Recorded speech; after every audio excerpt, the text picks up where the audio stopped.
Years ago, I did a somewhat lighthearted video about the creepiest children's drawings. I made jokes about a lot of them, but a few on that list? They did feel like they might have had some sinister backstories. Pacing slow. Over the years, I've gotten a handful of kids' drawings with backstories emailed to me. Gentle tone. Today, I'm going to be compiling a few of those into this video. Soft breath in. This was a drawing made by a 6-year-old boy back in 2012. It was found in his room by his older sister, Tracy, who sent this to me. She was 14 at the time.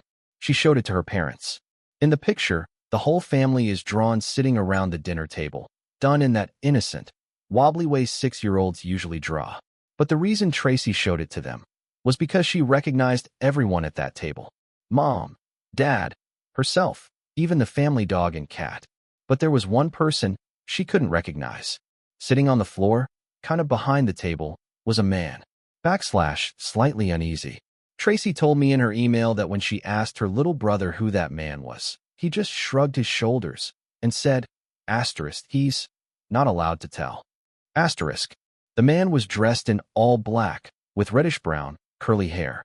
Because of her brother's refusal to explain who this fifth person was, she showed it to their parents.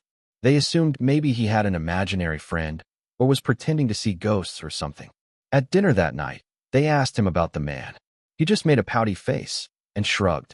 Every single time they asked, same response. The most detailed answer he ever gave them was, I'm not allowed to tell. The parents, especially the dad, weren't too concerned. I mean, come on, kids that age.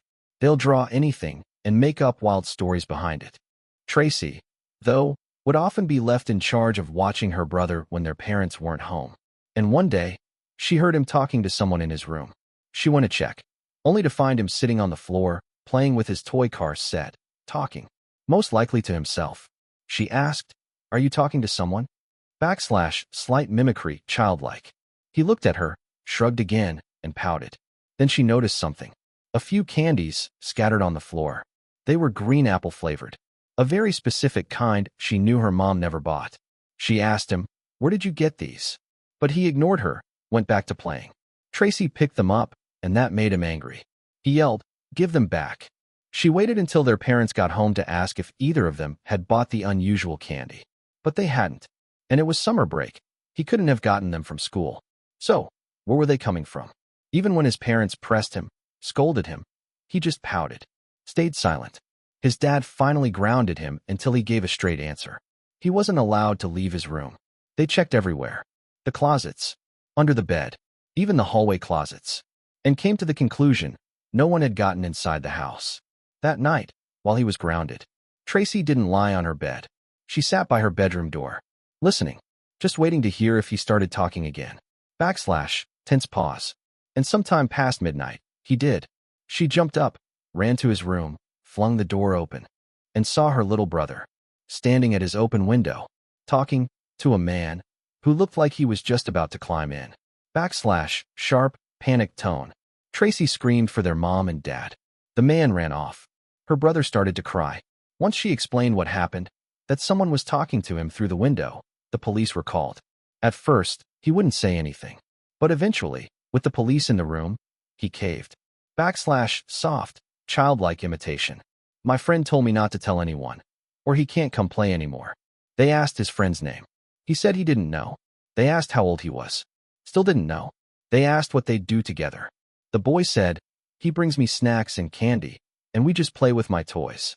When they asked how they met, the boy answered, "He stopped in front of the house one day on his bike, gave me some candy, and said he'd come back with more. And then, the boy told him which window was his. He'd always go back to sleep eventually." The family's 8-year-old daughter never had any similar issues. So for a few nights, just to help him feel safer, the parents let him sleep in their room, on the floor, with a blanket.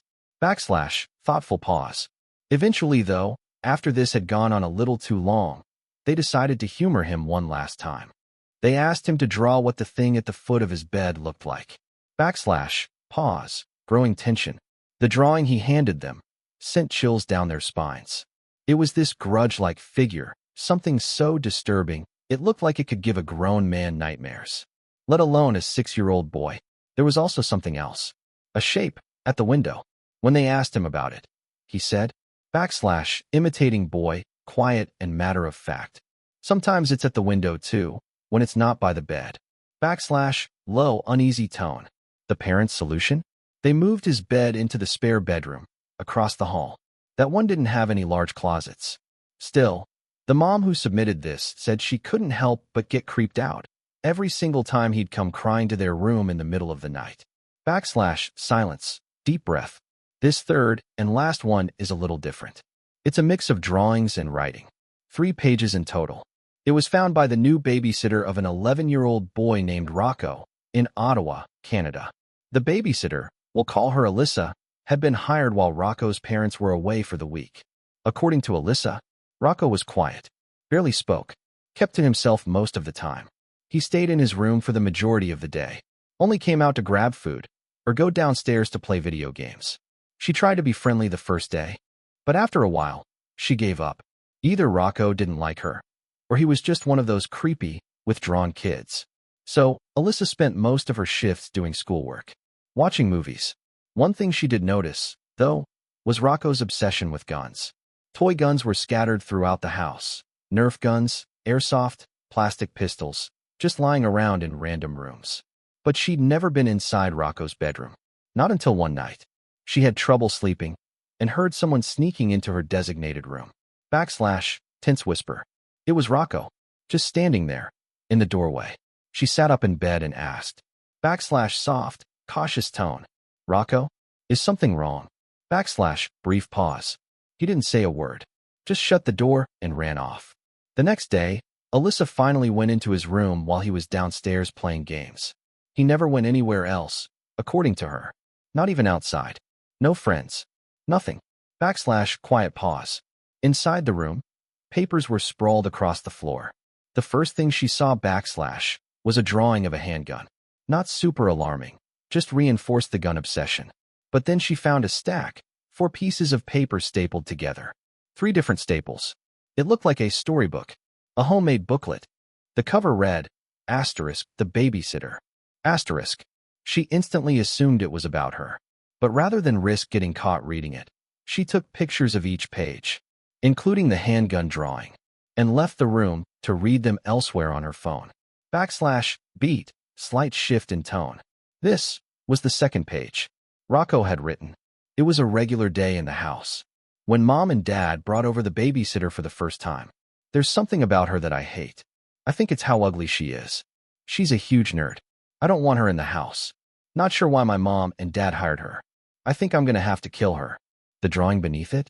A cartoonish Alyssa, sitting on the couch, looking at her phone, while Rocco watched her from the doorway. Uneasy. The next page read, it's day 3 and she's still here. Parents think I'm a baby or something. That I need this annoying, ugly babysitter who eats all our food and drinks everything.